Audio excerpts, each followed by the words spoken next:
Hi, this is Rachel Michael. I'm here to talk to you about my assignment 2 reflection, which was using social media in the middle school classroom. I was putting together my Google community for this, and there was a lot of information, but I did find some really great images, and I thought this one really summed it up well. And every time I look at it, I think it pretty much sums up my entire assignment. But social media can be used for collaboration, connectedness with your parents and students. It can foster creativity in your students. They're going to have to think outside the box a little bit.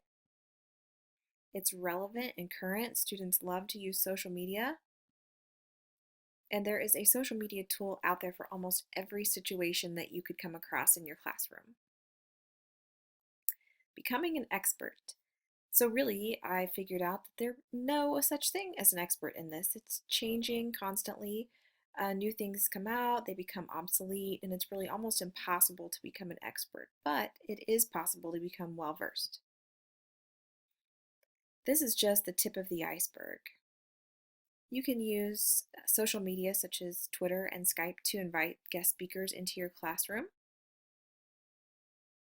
You can collaborate with other classrooms or classrooms in your own school using Google Plus and Google Hangouts. There's lots of opportunity for networking, and our students are going to have to learn how to network in a global society anyway, so using applications such as Twitter and Facebook for networking is key. You can communicate class information using blogs and wikis, and there's so many different types of blogs and wikis out there. It's yours for the taking. These are great tools to use in blended and flipped classroom settings. And this is a great way to share ideas and photos. My class has an Instagram account and they love it, and everybody posts and shares and comments on each other's projects, and it really has fostered a sense of collaboration in my classroom. So what did I take away from the experience?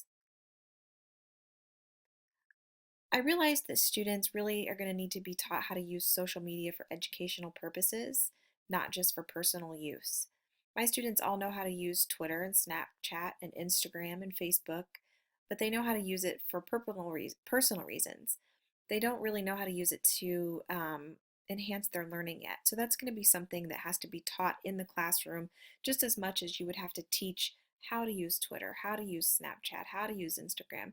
You actually have to teach students how to use it appropriately.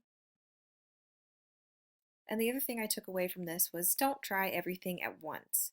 This is aimed more at me probably than anything else, because as I was working my way through this project and creating my Google community, I found so many cool things, and I have ideas written in my notebook, things I wanted to try in my classroom, and I quickly became overwhelmed. And so I realized that it was important that I slow down and remember I don't have to do everything at once. I can just pick one thing and dive in and move on to the next when I feel like I'm ready. If you use it, they will come. Students have their devices, they've got them in their classrooms with them. My district has a BYOD policy, so my kids have their phones with them and I embrace it. I allow them to use them when we need them in class, and there are rules for what they need to do with those devices when we're not using them. I included a link to my Symbaloo as I was working my way through this project and a project for another course I was taking. I started adding my ideas to my Symbaloo so that I could get back to them. So I went ahead and added a link to my Symbaloo in case anybody wanted to look at the tools that I put together for this particular assignment. Good luck to everybody, and thanks for listening.